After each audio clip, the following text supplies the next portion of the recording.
மாரிக்குப்பம் முதல் பெங்களூர் வரை செல்லும் டெமு ரயில் நேரம் 1:30 மணி மற்றும் 3:00 மணி நேரம் பராமரிப்பு பணிகள் காரணமாக ரத்து செய்யப்பட்டது. இது ரயில்வே புட்டீன். ரயில் பயணிகள் மேலும் விவரங்களுக்கு ரயில்வே அதிகாரிகளுடன் சரிபார்க்கவும்.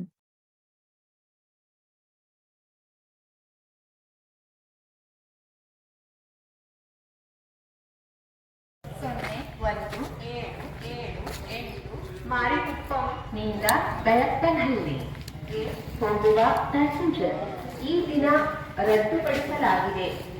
ಈ ಅನಾನುಕೂಲತೆಗಾಗಿ ವಿಷಾದಿಸುತ್ತೇವೆ.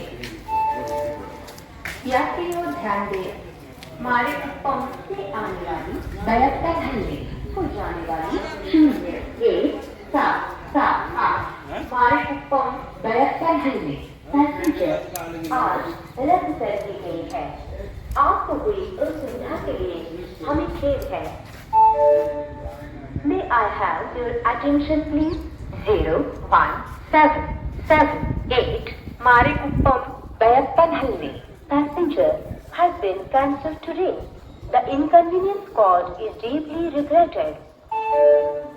ಪ್ರಯಾಣಿಕರ ಗಮನಕ್ಕೆ ಗಾಡಿ ಸಂಖ್ಯೆ 0178 ಮಾರಿಕುಪ್ಪಂ ನಿಂದ ಬೆಳಪ್ಪನಹಳ್ಳಿ ಹೋಗುವ ಪ್ಯಾಸೆಂಜರ್ ರದ್ದುಪಡಿಸಲಾಗಿದೆ. ಈ ಅನಾನುಕೂಲತೆಗಾಗಿ ವಿಷಾದಿಸುತ್ತೇವೆ. मारिकुप्पम बेलप्पनहल्ली पैसेंजर आज रद्द कर दी गई है. आपको